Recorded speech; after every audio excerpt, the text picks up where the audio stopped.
Hello दोस्तों, मैं हिमांशु आपका स्वागत करता हूं अपने इस यूट्यूब चैनल पर। दोस्तों, मैं आपको यूपी टेट के प्रीवियस ईयर के ईवीएस के क्वेश्चंस करा रहा था। तो दोस्तों, आज मैं उसी के लिए आपके लिए लेकर आया हूं सीरीज नंबर 2। जी हाँ दोस्तों, चलिए दोस्तों, आज के हम इसके भी प्रश्नों को सॉल्व कर लेते हैं। और दोस्तों, आपसे हमारी रिक्वेस्ट है कि अगर आपने हमारे चैनल को सब्सक्राइब नहीं किया है तो सब्सक्राइब कर लीजिए, साथ में बेल आइकन को प्रेस कर लीजिए, जिससे आपको यूपी टेट से रिलेटेड वीडियोस की नोटिफिकेशन मिले सबसे पहले। चलिए दोस्तों, शुरू करते हैं। दोस्तों, आज का हमारा सबसे पहला प्रश्न है कि शिक्षक की सबसे बहुमूल्य निधि है उसकी क्या है दोस्तों? सेवा, वेतन, गर्व या फिर छात्रों का विश्वास? तो दोस्तों, हमारा इसमें आंसर होगा ऑप्शन नंबर डी, छात्रों का विश्वास। अब बात करते हैं कि छात्रों का विश्वास कैसे है। तो दोस्तों, जो शिक्षक होता है वो विद्यार्थियों के जीवन के वास्तविक कुम्हार होते हैं, ठीक, जो न सिर्फ उनके जीवन को आकार देते हैं बल्कि छात्रों में यह विश्वास जगाते हैं कि वे शिक्षक के द्वारा बताई गई बातों का अनुसरण कर दुनिया के रंगमंच पर अवतरित हों। ठीक है, तो इसलिए शिक्षक की सबसे बहुमूल्य जो निधि है वो है दोस्तों छात्रों का विश्वास। चलिए दोस्तों, अगले प्रश्न पे चलते हैं। हमारा दोस्तों अगला प्रश्न है कि परिकल्पना को बार बार परीक्षण करने से गलत नहीं पाया जाता, तो वह एक सिद्धांत है, कानून है, खोज है या फिर मूल संकल्पना है? तो दोस्तों, परिकल्पना को बार बार परीक्षण करने से गलत नहीं पाया जाएगा। यदि वो क्या होगा दोस्तों, तो वो एक क्या है? वो एक सिद्धांत है। हमारा आंसर होगा ऑप्शन नंबर ए। सिद्धांत के साथ प्रायोगिक अनुभव जुड़ा होता है। ठीक है दोस्तों, कोई प्रैक्टिकली चीज जुड़ी होती है किससे? सिद्धांत से।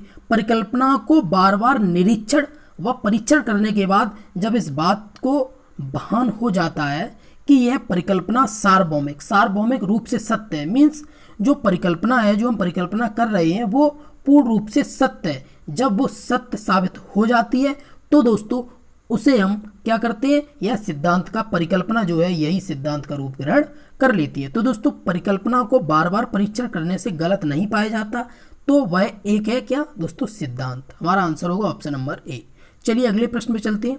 हमारा दोस्तों अगला प्रश्न है कि निम्नलिखित में से सबसे उपयुक्त शिक्षण विधि है विचार गोष्ठी एवं श्रुतिलेख एवं दिया गया कार्य, विचार गोष्ठी एवं कार्य योजना, व्याख्यान एवं श्रुतिलेख। दोस्तों, बात की जाए यहाँ पर श्रुतिलेख की, तो दोस्तों जो श्रुतिलेख है इसी को हम इमला कहते हैं। क्या कहते हैं दोस्तों?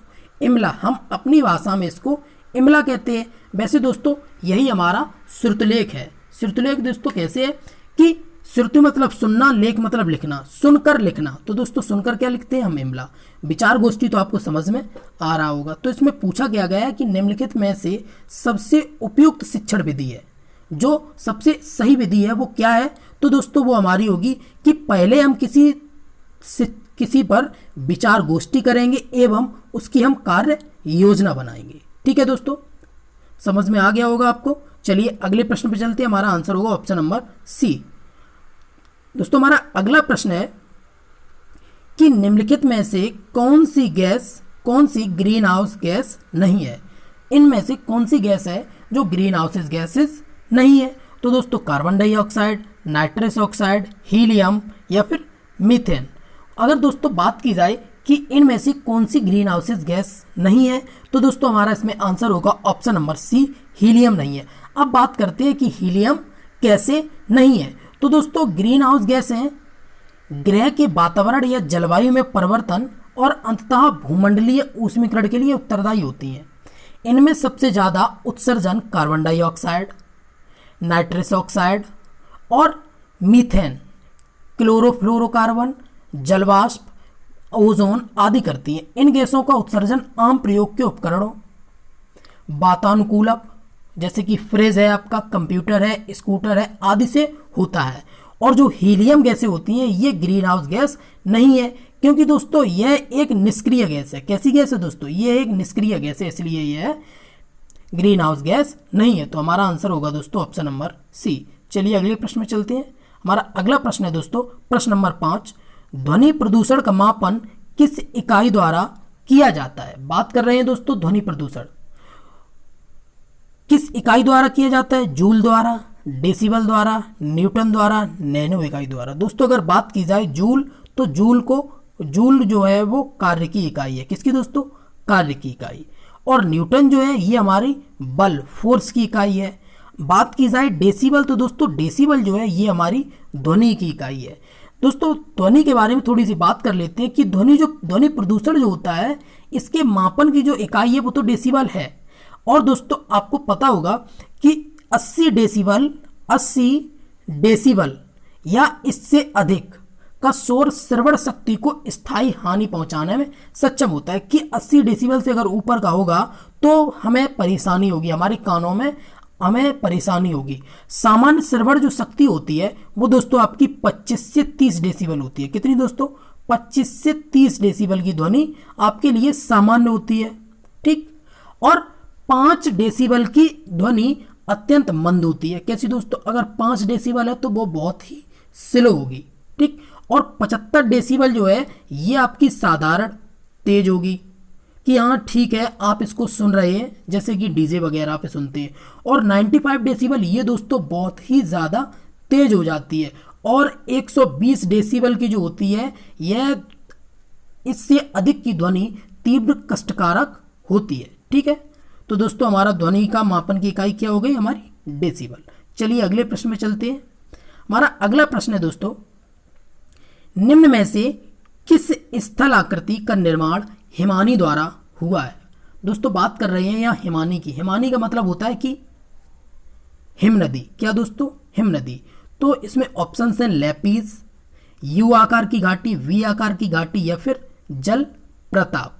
बात कर रहे हैं दोस्तों कि स्थल आकृति। स्थल आकृति मतलब आपने देखा होगा कि जो नदियाँ होती हैं, नदियाँ वगैरह, ये क्या है? ये हमारी स्थल आकृति में आ जाती हैं। अब बात करते हैं कि स्थल आकृति का निर्माण हिमानी द्वारा हुआ है। किस स्थल आकृति का? तो दोस्तों इसमें हमारा आंसर होगा यू आकार की। कैसी? यू आकार की, इस तरीके से यू आकार की। ठीक है, तो बात कर रहे हैं यू आकार की। तो दोस्तों यू आकार की जो घाटी का निर्माण है वो हिमनदों द्वारा होता है। और इसका नामकरण अंग्रेजी, ये अंग्रेजी वर्णमाला का अक्षर है आपका यू, जिससे इस घाटी की आकृति मिलती है। ठीक है, जल प्रताप एक प्रवाही जल नदी का कृत अप्रदनात्मक स्थल रूप है। ओके दोस्तों। और जो आपकी वी आकार की घाटी होती है, ये वी आकार की जो घाटी है दोस्तों, ये क्या करती है? ये आपकी युवा नदियों के द्वारा होता है। किसका? वी का। जब नदी निम्नवर्ती कटाव द्वारा अपनी तली को कम गहरा, कैसी दोस्तों? तली को कम गहरा जब करिएगी, जाहिर सी बात है कि अगर हम इस तरीके से जो कट के आएगी तो वो साइड पे कटेगी, तो ये स्थल से आकृति बनेगी, स्थल आकृति बनेगी। और जो वी होगी ये दोस्तों वी टाइप की होगी, तो ये स्थल ना होगी। तो इसलिए दोस्तों हमारा इसमें आंसर होगा यू आकार की घाटी किसका निर्माण करती है? स्थल आकृति का। चलिए दोस्तों अगले प्रश्न में चलते हैं। हमारा अगला प्रश्न है प्रश्न नंबर 7वां दोस्तों, निम्न नदियों में से कौन सी नदी बंगाल की खाड़ी में गिरती है? कौन सी नदी गिरती है? ताप्ती, स्वर्णरेखा, नर्मदा, सिंधु। दोस्तों आपको इसको कहीं कहीं आपको स्वर्ण रेखा दिखेगा, कहीं स्वर्ण रेखा दिखेगा। तो दोस्तों बात कर रहे हैं कि बंगाल की खाड़ी में गिरती है। तो बंगाल की खाड़ी में दोस्तों कौन सी नदी गिरती है? तो दोस्तों इनमें से स्वर्ण रेखा बंगाल की खाड़ी में गिरती है। अब बात कर लेते हैं कि आखिर में ये स्वर्ण रेखा जो नदी है, ये नदी कहाँ से निकलती है, इसका उद्गम कहाँ है और ये कहाँ से होकर कैसे गिरती है? तो दोस्तों जो स्वर्ण रेखा है ये झारखंड राज्य में, दोस्तों कौन से राज्य में? ये झारखंड राज्य में बहती है। झारखंड राज्य में बहने वाली एक पहाड़ी नदी है। कैसी दोस्तों? एक पहाड़ी नदी है। यह रांची नगर से 16 किलोमीटर दक्षिण पश्चिम में स्थित नगड़ी गांव है। दोस्तों कौन सा गांव है? नगड़ी गांव में रानी चुआ, कौन सा दोस्तों आपको दे रखा होगा? रानी चुआ नामक स्थान से निकलती है। क्या स्वर्ण रेखा जो नदी है वो हमारी कहाँ से निकलती है? वो निकलती है रानी चुआ नामक स्थान से। तथा बालेश्वर नामक, कहाँ दोस्तों? बालेश्वर नामक स्थान पर बंगाल की खाड़ी में गिरती है। अगर बात की जाए दोस्तों आपकी ताप्ती, नर्मदा और सिंधु, ये तीनों नदियां हैं, ये दोस्तों आपकी अरब सागर में गिरती हैं। कहाँ गिरती हैं? अरब सागर में। और जो स्वर्ण रेखा है ये किस में गिरती है? ये आपकी गिरती है जाके बंगाल की खाड़ी में। और आपकी ये जो गंगा नदी है दोस्तों, ये भी हमारी बंगाल की खाड़ी में जाके गिरती है। ठीक है, तो हमारा इसमें क्या आंसर होगा, बंगाल की खाड़ी में निम्न में से गिरती है, तो स्वर्ण रेखा आंसर होगा ऑप्शन नंबर बी। चलिए दोस्तों अगले प्रश्न पे चलते हैं। हमारा अगला प्रश्न है, अगला तो दोस्तों थोड़ा आपका सोचने समझने का प्रश्न है। देखिए दोस्तों, राकेश कक्षा 5 पर्यावरण विज्ञान शिक्षक द्वारा दिए गए कार्य को समय से प्रस्तुत नहीं करता। ओके, अतः सबसे उपयुक्त सुधारात्मक उपाय हो सकता है, क्या हो सकता है, प्रधानाध्यापक की जानकारी में लाना। अब इसको सिंपल रूप से समझ लेते हैं दोस्तों। जैसे कि आप सपोज दैट शिक्षक बन गए, ठीक है, अगर आप शिक्षक बन गए और कक्षा 5 का एक बच्चा है जिसने क्या किया, पर्यावरण विज्ञान शिक्षक द्वारा आपने जो काम दिया वो उसने समय पर पूरा नहीं किया, तो आप क्या करेंगे, आप उसे सुधारने के लिए क्या करेंगे, प्रधानाध्यापक को उसकी शिकायत करेंगे, खेल की कक्षा में जाने पर उसे प्रतिबंध लगाएंगे, उसकी अनियमितताओं के कारणों को जानकर उसे सही मार्गदर्शन देंगे, या उसकी अनियमितताओं को लिखित जानकारी माता पिता को देना। तो दोस्तों आप क्या करेंगे दोस्तों, इसमें से जो सबसे सटीक है कि प्रधानाध्यापक को इसकी जानकारी, मतलब इसकी जानकारी में क्या लाना दोस्तों, क्योंकि सुधारना तो उसे आप ही को है। ठीक है, खेल की कक्षा में जाने पर प्रतिबंध, अगर आप उसे खेल की कक्षा में जाने पर प्रतिबंध लगा देंगे तो वो और ज़्यादा ही गंभीर हो जाएगा। बात कर रहे हैं दोस्तों थर्ड नंबर की, उसकी अनियमितताओं, मतलब उसकी वो काम करके क्यों नहीं लाता है, इसको हमें जानना होगा, उसके कारणों को जानना होगा और उसे कैसा दोस्तों सही मार्गदर्शन देना होगा। तो हमारा आंसर होगा इसमें ऑप्शन नंबर सी। ठीक है दोस्तों, चलिए अगले प्रश्न में चलते हैं। हमारा अगला प्रश्न है दोस्तों प्रश्न नंबर 9वां दोस्तों। प्रश्न नंबर 9वां दोस्तों आपका है कि मध्य प्रदेश में कौन सा शहर झीलों का शहर कहाँ से कहलाता है, भोपाल, उज्जैन, इंदौर या फिर आपका ग्वालियर। तो दोस्तों अगर बात की जाए कि मध्य प्रदेश, तो मध्य प्रदेश जो है ये दोस्तों भारत का हृदय है। क्या ये भारत का हृदय कहे जाने वाला प्रदेश मध्य प्रदेश देश विदेश में, कहाँ दोस्तों, देश विदेश में पर्यटन स्थलों, खान पान, शिल्पकारी, बुनकरों आदि के लिए जाना जाता है। मध्य प्रदेश की राजधानी है दोस्तों क्या, भोपाल। भोपाल जिसे झीलों का शहर कहा जाता है, किसे, भोपाल को झीलों का शहर कहा जाता है, क्योंकि दोस्तों यहाँ पर झीलें हैं, झीलें मीन्स ताल भी है दोस्तों, आपने सुना होगा। ठीक है, तो भोपाल में ताल भी है, लोअर लेक और अपर लेक जैसी दो सुंदर झीलों के कारण ही भोपाल को झीलों का शहर कहा जाता है। तो दोस्तों हमारा आंसर होगा इसमें ऑप्शन नंबर ए। चलिए दोस्तों अगले प्रश्न पे चलते हैं, हमारा प्रश्न नंबर 10। ठीक है दोस्तों, प्रश्न नंबर हमारा 10वां प्रश्न दोस्तों हमारा क्या है, निम्न में से कौन सा सागर यूरोप को अफ्रीका से अलग करता है, लाल सागर, काला सागर, अरब सागर और भूमध्य सागर। तो दोस्तों हमारा इसमें आंसर है ऑप्शन नंबर डी, भूमध्य सागर क्या करता है, यूरोप को अफ्रीका से अलग करता है। ठीक है, और अगर बात की जाए आपके लाल सागर की, तो जो लाल सागर है ये आपका अफ्रीका एवं एशिया के बीच स्थित है। कहाँ दोस्तों, ये आपका अफ्रीका और एशिया के बीच स्थित है। ठीक है, तो भूमध्य सागर जो है दोस्तों ये एक जो है उत्तरी अफ्रीका, यूरोप, अनातोलिया तथा मध्य पूर्व के बीच में स्थित है। ठीक है, चलिए दोस्तों अगले प्रश्न में चलते हैं। हमारा इसका आंसर क्या हो गया आपका, भूमध्य सागर, ऑप्शन नंबर डी। अगले प्रश्न पे चलते हैं हम।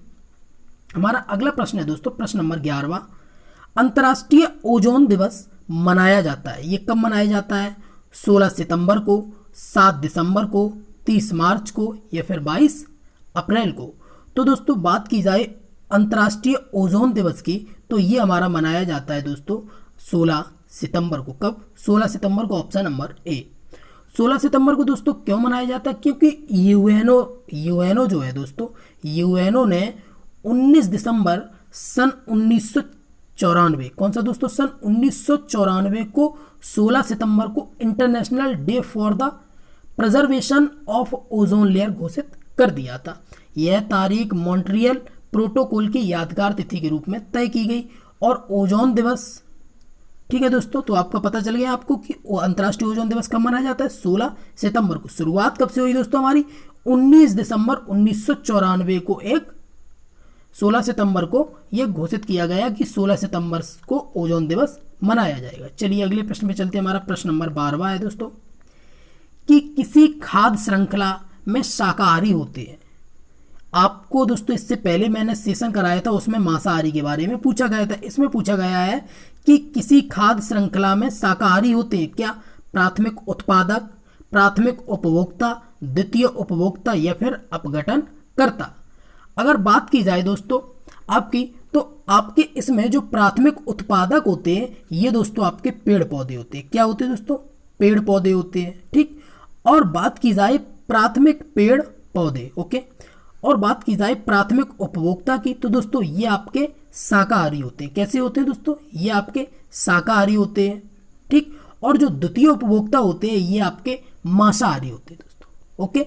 और जो अपघटन करता है दोस्तों, ये सड़े गले पदार्थों से ऊर्जा प्राप्त करती है, जैसे कि मृत परजीवी, कवक और जीवाणु, ठीक है दोस्तों। तो हमारा इसमें आंसर हो जाएगा ऑप्शन नंबर बी, प्राथमिक उपभोक्ता, ठीक है। चलिए अगले प्रश्न में चलते हैं हम। हमारा अगला प्रश्न है दोस्तों प्रश्न नंबर 13वां। पारिस्थितिक तंत्र के तत्वों के चक्रण को क्या कहते हैं? ठीक है, रासायनिक चक्र, जैव भू रासायनिक चक्र, भूगर्भीय चक्र या फिर भू रासायनिक चक्र। बात कर रहे हैं दोस्तों यहाँ पारिस्थितिक तंत्र के तत्वों के चक्रण को क्या कहते हैं? तो दोस्तों इसको कहते हैं हम जैव भू रासायनिक चक्र। ऑप्शन नंबर बी होगा हमारा इसमें आंसर। अब बात करते हैं कि क्यों कहते हैं। तो प्रकृति में विभिन्न तत्व चक्रीय रूप से एक दूसरे से जीव में स्थानांतरित होते हैं। कैसे दोस्तों? एक दूसरे से, यहाँ से ये और यहाँ से ये एक दूसरे से क्या होते हैं दोस्तों? एक दूसरे से ये जीव में स्थानांतरित होते हैं और पुनः प्रकृति में लौट आते हैं। प्रक्रिया को खनिज प्रवाह तथा यह चक्रण जीवमंडल में होते हैं। इसे ही जैव भू रासायनिक चक्र कहते हैं। जैसे कि दोस्तों आपका नाइट्रोजन है, नाइट्रोजन चक्र है, फास्फोरस चक्र है आदि। ये क्या है? ये आपके पारिस्थितिक तंत्र के तत्वों के चक्रण हैं, जैव भू रासायनिक चक्र। चलिए दोस्तों अगले प्रश्न में चलते हैं। हमारा अगला प्रश्न है प्रश्न नंबर 14। निम्नलिखित ईंधनों में से कौन सा न्यूनतम पर्यावरणीय प्रदूषण उत्पन्न करता है? डीजल, पेट्रोल, हाइड्रोजन या फिर कोयला। बात कर रहे हैं दोस्तों यह ईंधनों में से कौन सा न्यूनतम पर्यावरणीय प्रदूषण, मतलब कि पर्यावरण का प्रदूषण सबसे कम किससे होता है दोस्तों? आपको पता होगा कि डीजल से भी अधिक होता है, पेट्रोल से भी होता है, कोयला से तो सबसे ज़्यादा होता है, लेकिन हाइड्रोजन से आपका नहीं होता। ठीक है दोस्तों, बात कर रहे हैं हम हाइड्रोजन की। तो जो दोस्तों हाइड्रोजन जो है ये बहुत हल्की होने के कारण इसे गुब्बारों और वायुपूतों में हाइड्रोजन प्रयुक्त होता है, तथा इसका स्थान जो है दोस्तों अब क्या है, अब हाइड्रोजन की जगह हीलियम गैस का प्रयोग होने लगा है। ठीक है दोस्तों, चलिए अगले प्रश्न में चलते हैं। हमारा अगला प्रश्न है दोस्तों, संकटग्रस्त जंतु दैत्याकार पांडा पाया जाता है, कहाँ पाया जाता? ऑस्ट्रेलिया में, भारत में, चीन में या फिर ब्राजील में। तो दोस्तों बात कर रहे हैं हम संकटग्रस्त कौन सा दोस्तों? दैत्याकार पांडा। तो दैत्याकार पांडा ये आपका पाया जाता है दोस्तों चीन में। कहाँ पाया जाता है? ये चाइना में पाया जाता है। पांडा को चीनी भाषा में दोस्तों क्या कहते हैं? इसको, इसी पांडा को चीनी भाषा में कहते हैं झुआंग, जुयांग माओ। क्या कहते हैं दोस्तों? जुआंग माओ कहते हैं। यह विशालकाय बिल्ली भालू कहते हैं। यह चीन के बांस के जंगलों और तिब्बत के हिमालय पर्वत के ढलानों के पेड़ों पर रहते हैं। ठीक है, चलिए अगले प्रश्न में चलते हैं दोस्तों। हमारा अगला प्रश्न है 16वां प्रश्न है दोस्तों।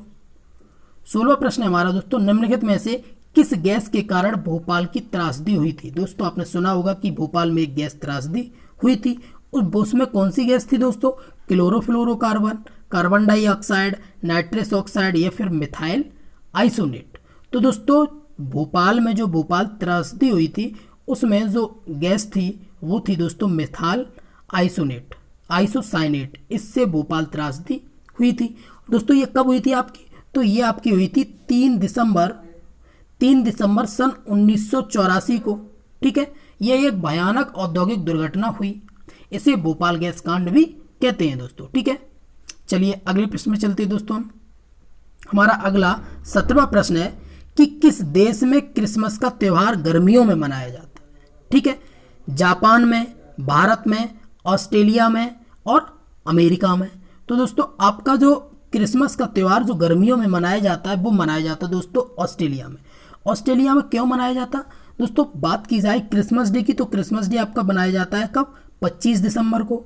और 25 दिसंबर दोस्तों बात की जाए कि जो 25 दिसंबर है ये ऑस्ट्रेलिया में यहीं से गर्मियां शुरू होती हैं। कब से? 1 दिसंबर से लेकर आपकी 28-29 फरवरी तक क्या चलती हैं दोस्तों? गर्मियां चलती हैं। कहाँ? ऑस्ट्रेलिया में। तो दोस्तों जब ऑस्ट्रेलिया में गर्मियां होंगी तभी तो 25 दिसंबर आएगा। तो दोस्तों हमारा आंसर है ऑप्शन नंबर सी, ऑस्ट्रेलिया में। चलिए अगले प्रश्न में चलते हैं हम। प्रश्न नंबर 18वां दोस्तों, 18वां है दोस्तों, गिर वन्यजीव अभयारण्य निम्न में से किस वन्यजीव को संरक्षण करता है? ये मैंने आपको इससे पहले वाले वीडियो में भी कराया था। हाथी, सांप, गेंडा, शेर। तो दोस्तों बात कर रहे हैं हम गिर वन्यजीव अभयारण्य की। तो दोस्तों ये स्थित है किससे? किस जीव के संरक्षण की बात करता है? ये बात करता है शेर की। ठीक है, तो हमारा आंसर होगा ऑप्शन नंबर डी, शेर। ठीक है दोस्तों, चलिए अगले प्रश्न में चलते हैं। हमारा अगला प्रश्न है, निम्न में से कौन सी प्राकृतिक वनस्पति मरुस्थलीय प्रदेशों में पाई जाती है? महागनी, कैक्टस, फर या चंदन? बात कर रहे हैं क्या? प्राकृतिक वनस्पति मरुस्थलीय प्रदेशों में पाई जाती है, निम्न में से कौन सी प्राकृतिक वनस्पति? ठीक है, वनस्पति तो दोस्तों ये पाई जाती है आपकी कैक्टस। कौन सी? कैक्टस पाई जाती है। कैक्टस मरुस्थलीय प्रदेशों में पाई जाने वाली प्राकृतिक वनस्पति है। यह सपुष्पक वनस्पतियों का एक जीव वैज्ञानिक कुल है। ठीक है, चलिए दोस्तों अगले प्रश्न पे चलते हैं। हमारा अगला प्रश्न है प्रश्न नंबर 20 कि ग्रीन मफलर संबंधित है मृदा प्रदूषण से, वायु प्रदूषण से, ध्वनि प्रदूषण से या फिर जल प्रदूषण से? तो दोस्तों आपका जो ग्रीन मफलर है ये दोस्तों आपका संबंधित है किससे? ध्वनि प्रदूषण से। ध्वनि प्रदूषण से कैसे दोस्तों? जो ग्रीन मफलर है इसको दोस्तों क्या है कि ध्वनि प्रदूषण को कम करने के लिए आपने देखा होगा कि जो हाईवेज होते हैं, जो सड़कें होती हैं, उसके आसपास दोस्तों पेड़ लगा दिए जाते हैं। ठीक है, जो पेड़ लगा दिए जाते हैं, पेड़ किस लिए लगाए दिए जाते हैं दोस्तों? पेड़ लगा दिए जाते हैं आपकी जो ध्वनि है उसकी आवृत्ति को कम करने के लिए। तो दोस्तों इसी प्रक्रिया को हम ग्रीन मफलर कहते हैं। ठीक है, तो ग्रीन मफलर किससे संबंधित है? आपका ध्वनि प्रदूषण से। हमारा आंसर होगा ऑप्शन नंबर सी। चलिए अगले प्रश्न पे चलते हैं दोस्तों। हमारा 21 नंबर का प्रश्न है कि भू परिस्थितिकीय तंत्र में ऊर्जा का महत्वपूर्ण स्रोत है। पृथ्वी के तंत्र में ऊर्जा का सूर्य, पृथ्वी, चंद्रमा, शुक्र। तो दोस्तों क्या है? हमारे यहाँ किससे ऊर्जा मिलती है? सूर्य से। हमारा आंसर है ऑप्शन नंबर ए दोस्तों, सूर्य। ठीक है, चलिए दोस्तों अगले प्रश्न पे चलते हैं। और दोस्तों बात की जाए कि सूर्य से जो किरणें हैं वो कैसे आती है? तो दोस्तों वो आती हैं आपकी बंडलों के रूप में, छोटी छोटी प्रकाश तरंग पेटिकाओं के रूप में आती हैं। ठीक है, चलिए अगले प्रश्न में चलते हैं हम।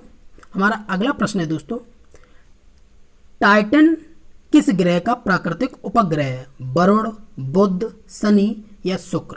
तो दोस्तों जो टाइटन है ये हमारा शनि का, किसका दोस्तों? शनि का एक बड़ा उपग्रह है। कैसा उपग्रह है दोस्तों? ये बड़ा उपग्रह है। अब बात कर लेते हैं दोस्तों, सौरमंडल में शनि आकार में दूसरा सबसे बड़ा ग्रह है। कैसा दोस्तों? दूसरा सबसे बड़ा ग्रह है। शनि के कितने दोस्तों? इसके 62 उपग्रह हैं। कितने दोस्तों? 62 उपग्रह हैं, जिसमें से टाइटन जो है ये शनि का सबसे बड़ा उपग्रह है। ठीक है, और बुध और शुक्र की बात की जाए दोस्तों, बुध और शुक्र इनके कोई उपग्रह नहीं है। और वरुण के आपके 13 उपग्रह हैं दोस्तों। कौन से? 13, जिनमें से जो प्रमुख हैं वो आपके, एक तो हो गया दोस्तों आपका ट्रिटोन और एक हो गया आपका मैरिड। कौन सा दोस्तों? ट्रिटोन और एक हो गया आपका मैरिड। ठीक है, चलिए दोस्तों अगले प्रश्न पे चलते हैं। हमारा अगला प्रश्न है प्रश्न नंबर 23 दोस्तों, निम्नलिखित में से कौन सी बायोडीजल की फसल है? कपास, जट्रोफा, गन्ना या फिर आलू? बात कर रहे हैं दोस्तों बायोडीजल की। बायोडीजल की दोस्तों, कपास तो कपास से तो रुई निकलती है, ये हो नहीं सकता आपका। गन्ना से रस निकलता है, ये भी नहीं हो सकता आपका। और आलू भी नहीं है। तो दोस्तों हमारा इसमें क्या है? इसमें हमारा है जट्रोफा। जट्रोफा की बात कर लेते हैं दोस्तों, ये एक बायोडीजल है। क्या है दोस्तों? बायोडीजल है। ये कहाँ पाया जाता है? तो दोस्तों ये आपका भारत, अफ्रीका, उत्तरी अमेरिका और कैरिबियन जैसे ट्रॉपिकल, जो आपके ट्रॉपिकल क्षेत्र हैं उनमें उत्पन्न होती है। यह एक बड़ा पादप है। कैसा दोस्तों? यह एक बहुत बड़ा पौधा है जो झाड़ियों के रूप में अर्धशुष्क क्षेत्रों में उगता है। ठीक है, इसके जो बीज होते हैं इससे दोस्तों हम 25 से 30%, कितना? 25 से 30% तक हम तेल को निकाल सकते हैं। ओके दोस्तों, 25 से 30% तक तेल निकाला जाता है। इसी तेल को दोस्तों कार आदि चलाए जा सकते हैं इस तेल से, इसलिए इसे बायोडीजल पौधा कहा जाता है। तथा जो अवशेष बचते हैं दोस्तों, अब बात कर रहे हैं कि इसके जो अवशेष बच जाते हैं उससे दोस्तों बिजली पैदा होती है। क्या होती है? बिजली पैदा होती है। ठीक है, चलिए दोस्तों अगले प्रश्न पे चलते हैं। तो हमारा अगला प्रश्न है दोस्तों प्रश्न नंबर 24 मीन्स 24, पर्यावरण संरक्षण अधिनियम किस वर्ष पारित हुआ? तो दोस्तों 1982, 1992, 1986, 1996। दोस्तों बात की जाए कि पर्यावरण संरक्षण अधिनियम है, ये कानून बना, ये कब बना दोस्तों? ये बना हमारा 1986 में। क्यों बना? तो दोस्तों संयुक्त राष्ट्र को प्रथम मानव पर्यावरण सम्मेलन कब हुआ दोस्तों?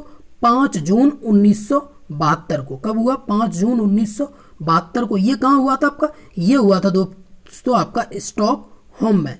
ठीक है, स्टॉकहोम में संपन्न हुआ। इसी से प्रभावित होकर भारत ने पर्यावरण संरक्षण के लिए पर्यावरण संरक्षण अधिनियम 1986 पास किया था। ओके दोस्तों, चलिए दोस्तों, और दोस्तों इसमें थोड़ी सी बात कर लेते हैं। ये जो अधिनियम है इसमें दोस्तों आपकी 26 धाराएं। कितनी धाराएं दोस्तों? 26 धाराएं हैं, जिनमें 4 अध्यायों में बांटा गया है। ठीक है, यह कानून पूरे देश में दोस्तों 19 नवंबर, कब से? 19 नवंबर 1986 से लागू हो गया है। ठीक, चलिए दोस्तों अगले प्रश्न पे चलते हैं। हमारा प्रश्न नंबर 25 दोस्तों, अगला प्रश्न है हमारा 25, भूमंडलीय तापन का कारण क्या है? आपने देखा होगा कि हमारी जो धरती है वो गर्म होती जा रही है, तो इसका क्या कारण है दोस्तों? हिमनदों में वृद्धि, मतलब नदियों का जलस्तर बढ़ गया है। कार्बन डाइऑक्साइड में वृद्धि, कार्बन डाइऑक्साइड की मात्रा बढ़ गई है। कार्बन डाइऑक्साइड में कमी, कार्बन डाइऑक्साइड में कमी हो गई है। फिर वनों में वृद्धि हो गई है। तो दोस्तों हमारा इसमें जो आंसर है वो दोस्तों हमारा आंसर है option number B, carbon dioxide में वृद्धि हो गई है। क्यों हो गई है दोस्तों? कि भूमंडलीय तापन मतलब ग्लोबल वार्मिंग का मुख्य कारण कार्बन डाइऑक्साइड की मात्रा में वृद्धि है।